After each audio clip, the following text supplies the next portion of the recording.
बिस्मिल्लाहिर्रहमानिर्रहीम। वह गर्मियों की एक तपती दोपहर थी। ऑफिस से मैंने छुट्टी ली हुई थी क्योंकि घर के कुछ ज़रूरी काम निपटाने थे। बच्चों को कंप्यूटर पर गेम खेलना सिखा रहा था कि बाहर बेल बजी। काफ़ी देर के बाद दूसरी बेल हुई तो मैंने जाकर दरवाज़ा खोला।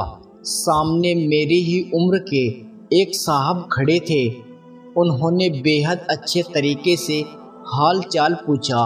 पहले तो मेरे मन में ख्याल आया कि ये कोई चंदा आदि लेने वाले हैं। उनके चेहरे पर दाढ़ी खूब सज रही थी और कपड़े से वह चंदा मांगने वाले हरगिज नहीं लग रहे थे। जी फरमाइए, मैंने पूछा। आप ताहिर साहब हैं? जी, मैंने मुख्तसर सा जवाब दिया। वो मुझे रफ़ीक साहब ने भेजा है। शायद आपको किराएदार की ज़रूरत है।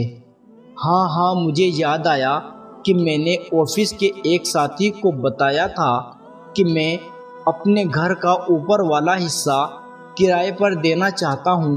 अगर कोई नेक और छोटे परिवार वाला आपकी नज़र में हो तो बताइए, क्योंकि कार्यालय वेतन से खर्च पूरे नहीं होते। मुझे दुख हुआ कि मैंने इतनी धूप में काफ़ी देर उन्हें बाहर खड़ा रखा। इसे 6 महीने के लिए कमरा किराए पर चाहिए था, क्योंकि वे अपना मकान गिराकर दोबारा तामीर करवा रहे थे। मैंने 3000 किराया बताया, लेकिन बात 2000 में पक्की हो गई। वह चला गया तो मुझे अफसोस होने लगा कि किराया कुछ कम है, जबकि ऊपर केवल एक छोटा सा कमरा, रसोई और बाथरूम था। मुझे अपनी बीवी की तरफ से डर लगा कि उसे पता होगा तो कितना झगड़ा करेगी, और वही हुआ। बकौल उसके 2000 तो केवल बच्चों की फीस है। मुझे उसने काफ़ी बुरा भला कहा और मैं चुपचाप सुनता रहा और अपनी किस्मत को कोसता रहा। मैं एमएससी में बहुत ज़्यादा नंबर से किया था, इसलिए तुरंत नौकरी मिल गई। नौकरी मिली तो शादी भी जल्दी हो गई।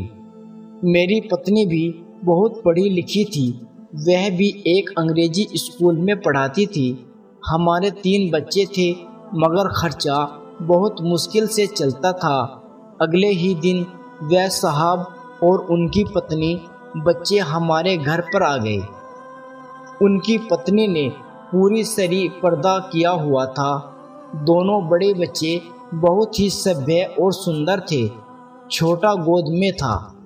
कुछ दिनों बाद एक दिन मैं ऑफिस से घर आया तो मेरी पत्नी ने बताया कि मैं बच्चों को किराएदार महिला से कुरान पढ़ने के लिए भेज दिया है। अच्छा पढ़ाती है। उनके बच्चे काफ़ी सुंदर किरात करते हैं। कुछ दिन बाद जब मैंने उनके एक बेटे से किरात सुनी तो पहली बार मेरे मन में इच्छा उभरी कि काश हमारे बच्चे भी इतना अच्छा कुरान पढ़ते। एक दिन जब मैं बाहर जाने लगा तो अपनी बीवी से पूछ ही लिया कि वह पार्लर जाएगी तो लेता चलूं, क्योंकि पहले तो 2 महीने में 3-4 बार पार्लर जाती थी। इस बार एक बार भी नहीं गई थी। उसने जवाब दिया कि पार्लर फिजूल खर्ची है। जितनी रौनक चेहरे पर 5 बार वुजू करने, नमाज और तिलावत से आती है, उतनी किसी चीज़ से नहीं आती। अगर ज़्यादा ज़रूरत हो तो घर के ज़रूरी सामान लेते आना। एक दिन मैं केबल पर ड्रामा देख रहा था तो मेरे छोटे बेटे ने मुझसे पूछे बिना टीवी बंद कर दिया और मेरे पास आकर बैठ गया। बाबा, ये बेकार काम है। आप अपने नबी हज़रत मोहम्मद सल्लल्लाहु अलैहि वसल्लम का एक वाक़या सुनो। मुझे गुस्सा तो बहुत आया, लेकिन अपने बेटे की जुबानी जब वह वाक़या सुना तो मेरा दिल भर आया। यह तुम्हें किसने बताया? मैंने पूछा। हमारी उस्तानी ने। वह कुरान पढ़ाने के बाद आप सल्लल्लाहु अलैहि वसल्लम और सहाबाए किराम के बारे में बताती है। अपने घर और पत्नी बच्चों में तेजी से बदलते हालात देखकर मैं हैरान हो रहा था कि एक दिन बीवी ने कहा कि केबल कटवा दे, कोई नहीं देखता और वैसे भी फिजूल खर्ची और ऊपर से गुनाह है। कुछ दिन बाद बीवी ने खरीदारी पर जाने को कहा तो मैं फौरन तैयार हो गया। वे काफी दिनों के बाद खरीदारी को कहा था, वरना पहले तो आए दिन बाजार जाना चाहती थी। क्या खरीदना है, मैंने पूछा। बुर्खा। क्या? मैं हंसा तो वह बोली, पहले कितने ही गैर सरी काम करती थी, आपने कभी मजाक नहीं उड़ाया था। अब अच्छा काम करना चाहती हूँ तो आपको मजाक सूझ रहा है। मैं कुछ न बोला और कुछ दिन बाद उसने मुझे काफी सारे पैसे दिए और कहा फ्रिज की बाकी कीमत भी अदा कर दे ताकि अधिक किस्तें न देनी पड़े। इतने रुपयों की बचत कैसे हुई? बस हो गई, वह मुस्कुराई। जब इंसान अल्लाह के बताए हुए हुक्मों पर चलने लगे तो बरकत खुद ब खुद हो जाती है।